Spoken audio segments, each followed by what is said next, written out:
bye week coming up, everybody sort of wants to know how you're going to manage the bye week. And I think a couple things. I think the first thing you got to do is define what is a bye week. Obviously, you want your players to get healthy, you want to get some rest, you want them to get their strength back, hydrate, do all those things. But you also want them to focus on improving. So that means when we are practicing, everybody's got to challenge themselves to sort of improve and do the things that they need to do to get better. You kind of get remembered for what you do in November in this league, especially the way our schedule comes out. So I think it's really important and imperative that the players have that right mindset and not just bye means I'm checking out for the week. Because I don't think you can really create any momentum that way individually or collectively as a team. One thing that I want to announce that we didn't even know about after the game is Jalen actually twisted his ankle when he scored a touchdown. He stayed in the game. Nobody really knew anything about it.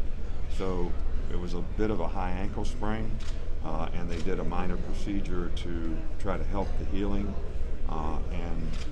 I think he'll be out for 1 week, probably this week, this bye week, and probably be ready to start working again next week. But it'll be a medical decision as to, how fast, he can come back. But we've had other players have a similar situation and been able to recover fairly quickly. You have an update on Bamatime Smith and how he's kind of recovered? Well, we're not all the guys that have been injured. We're not pushing this week. We're going to try to, so we won't really be able to make any kind of judgment or assessment on that probably until next week to see where he is and how he can practice, what he can do at that time. Nick, through 8 games, Tua has no interceptions and only 1 turnover. Have you ever worked with a quarterback that's been that good at taking care of the ball? Well, he's done a really good job. He did make one Saturday that should have been intercepted. Guy dropped it, but he has done a really good job all year long. I think he's really comfortable with the offense. I think they do a really good job. Our offensive coaches, Mike and Dan, both do a really good job of getting all of our quarterbacks, and I think Jalen has shown great improvement as well.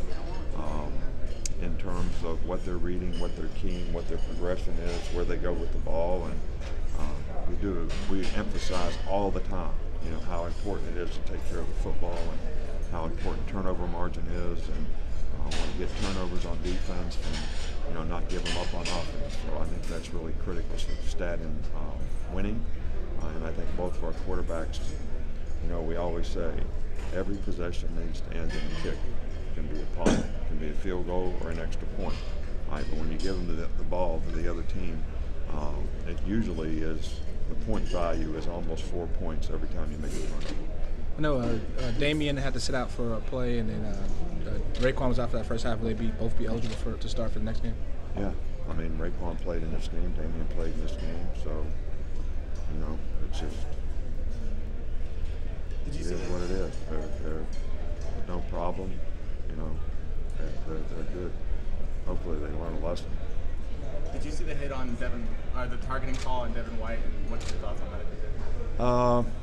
I don't really want to make a comment on it. I think, we've got lots of people who make those decisions, and, it's a player safety rule. We got people in the booth who look at replays, and that's why we do it, so they get it right. So I don't think it's my place to make a comment about it. Nick, you coached a lot of games in Tiger Stadium. What makes that such a special place to play? Well, it's a great stadium. They got great enthusiasm. I think that their fans, really get in and love football. So one of the most challenging places in college football to play. And I think it's really important when players play there. You got to be able to stay focused in the game. You got to play the next play. You can't let the momentum and all the other factors have any effect on you. Whether you're ahead, behind, it doesn't really matter. You got to just keep playing, and that's going to be really important for us in this game. Got time for one more back here before. Coach, you've been part of this club many years now. What is the significance of a club like this that gives back to children and gives back to children in need? Well, we're actually in partnership with this club for a long time in Nick's Kids to support, Children's Hospital and Crippled Children's here in Birmingham. It's kind of a natural thing that we both sort of support the same causes to help young people hopefully have a better quality of life and maybe be able to create some better opportunities for them. So this is a really good group of people with a great cause, and I always really enjoy. This is the only speech I do all year long, so during football season. So it must be something special about it. All right, thanks guys. Thanks, Thanks, Coach. Nick.